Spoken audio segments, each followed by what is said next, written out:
मैंने अपनी दोस्त से रिक्वेस्ट की कि मुझे उसके पास ले चलो, मैं उससे मिलकर एक बार बात करना चाहती हूँ। तो वो मुझे छत पर उसके कमरे में ले गई। वो फर्श पर एक कोने में चुपचाप बैठा था। मेरी दोस्त ने उसे कहा कि देखो फैसल, तुमसे कौन मिलने आया है। उसने अपनी नज़रें उठाकर मेरी तरफ देखा, और जब देखा तो वो देखता ही रहा, और फिर नज़रें झुकाकर कहने लगा कि एक मुद्दत हुई तुझे रुखसत किए, फिर भी ना जाने हर आहट तेरे आने की दस्तक देती है। ये सुनकर मैं बहुत रोने लगी और उसके करीब जाकर बात करने की कोशिश करने लगी, लेकिन वो बिल्कुल चुप था और उसने अपना चेहरा दूसरी तरफ किया हुआ था। और फिर अचानक से उसने मुझे पकड़ लिया और मेरा गला दबाने लगा। बड़ी मुश्किल से मेरी दोस्त ने मुझे छुड़वाया और हम दोनों नीचे भाग गईं। फिर अगले दिन जब मेरी दोस्त उसे खाना देने गई तो मैं भी उसके साथ चली गई। मेरी दोस्त ने रूम खोला तो मैंने नोट किया कि वो कोई डायरी पढ़ रहा था, लेकिन हमें देखकर उसने अपनी वो डायरी फौरन से छुपा ली। मेरी दोस्त जब उसे खाना खिला रही थी तो मैंने चुपके से उसकी डायरी उठा ली और मैं अपने रूम में आकर वो डायरी पढ़ने लगी कि आखिर उस डायरी में क्या लिखा है। डायरी में हमारे मिलने से लेकर हमारे बिछड़ने तक की सारी दास्तान लिखी हुई थी, और बहुत सी बातें ऐसी भी लिखी थी जिन्हें पढ़कर मुझे बहुत दुख हुआ। दुख इस बात का हुआ कि इटली में फैसल को मंशियात के केस में फंसाकर डिपोर्ट करवाने वाला बल्कि कोई और नहीं, मेरा बाप था। फैसल की डायरी पढ़कर मुझे बहुत रोना आया। मैं एक बार फिर से उसके कमरे में चली गई और जाते ही उसे गले लगाकर रोने लगी। वो थोड़ी देर तो साकिन रहा, लेकिन फिर उसके बाद मुझे मारने लगा, और इस दफ़ा मैं वहाँ से भागी नहीं बल्कि उससे मार खाती रही।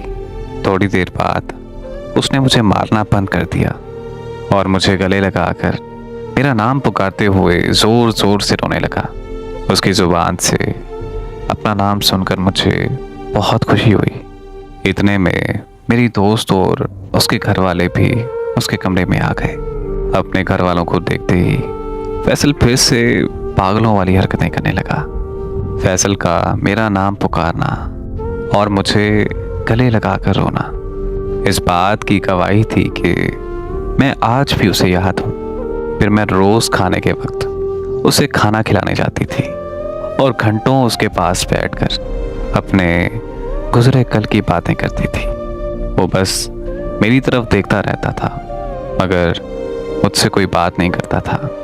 फिर मैंने एक डॉक्टर को घर बुलाकर फैसल का चेकअप करवाया। डॉक्टर ने कुछ दवाइयाँ दी और हिदायत की कि अगर फैसल को ये दवा वक्त पर मिलती रही तो ये बिल्कुल ठीक हो जाएगा और जल्द ही अपने आप को रिकवर कर लेगा।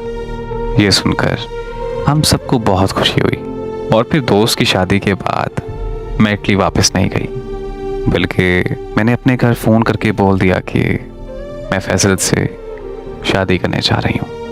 मेरे अब्बू को जैसे ही ये बात पता चली तो मेरे अब्बू फ़ौरन से पाकिस्तान आ गए और फैसल के घर आकर मुझे कहा कि चलो मेरे साथ, मैं तुम्हें लेने आया हूँ।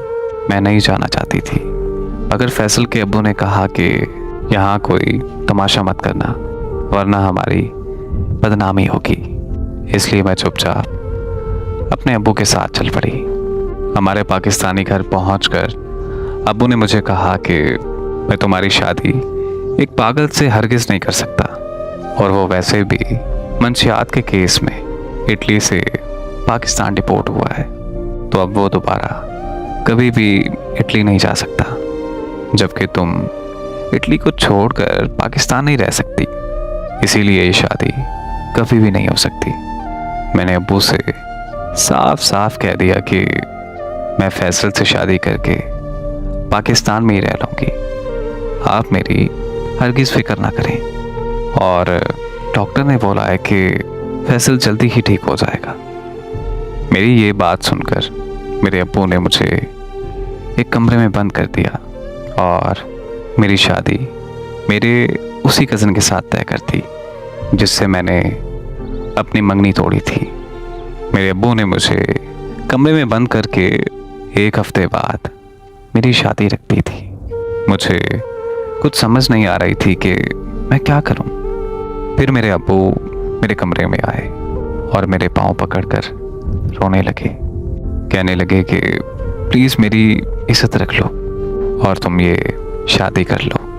अब्बू को रोता हुआ देखकर मैं भी उनके गले लगकर रोने लग गई और उन्हें कहा कि ठीक है, मैं ये शादी कर लेती हूँ। मेरी ये बात सुनकर मेरे अब्बू बहुत खुश हुए। फिर मैं हंसी खुशी अपनी शादी की तैयारियां करने लगी।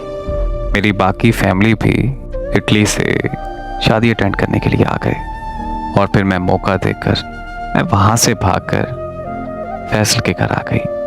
फैसल के पास कुछ देर बैठी और वहाँ से सीधा कराची अपनी दोस्त के घर आ गई और कराची से 1 हफ्ते बाद इटली आ गई। मैं ये हरगिज़ नहीं करना चाहती थी, लेकिन मेरे पास इसके अलावा कोई और हल नहीं था। जब मैं कमरे में कैद थी तो मुझे एक बात समझ में आ गई थी कि पाकिस्तान में अब्बू मेरी शादी कभी भी फैसल से नहीं होने देंगे और वो ज़बरदस्ती मेरी शादी मेरे कज़न से करवा कर ही रहेंगे। इसीलिए मैंने वापस इटली आने का प्लान किया, क्योंकि यहाँ मैं खुद मुख्तार हूँ और यहाँ मेरे साथ कोई भी ज़बरदस्ती नहीं कर सकता।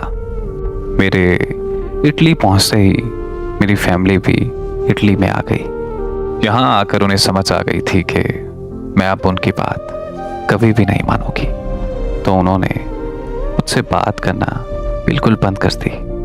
मेरे कहने पर फैसल ने फैसल के कमरे में एक बड़ी स्क्रीन लगवा दी ताकि मैं रोज़ फैसल से वीडियो कॉल पर बात कर सकूं। मैं रोज़ घंटों घंटों तक फैसल से वीडियो कॉल पर बातें करने लगी। शुरू में फैसल को पागलपन के दौरे पड़ते थे, मगर रोज़ाना दवाई खाने से वो वक्त के साथ साथ बिल्कुल ठीक हो गया। 2 साल गुजर चुके थे और फैसल अपने अब्बू का कारोबार संभाल चुका था। अब वक्त आ गया था कि मैं पाकिस्तान जाऊं और फैसल से शादी कर लूं। मैंने पाकिस्तान के लिए टिकट करवा ली थी, मगर इन दिनों इटली में समन कत्ल केस के चर्चे हर तरफ होने लगे और उसी केस में मुझे और मेरे घर वालों को वहाँ की पुलिस पकड़ कर ले गई।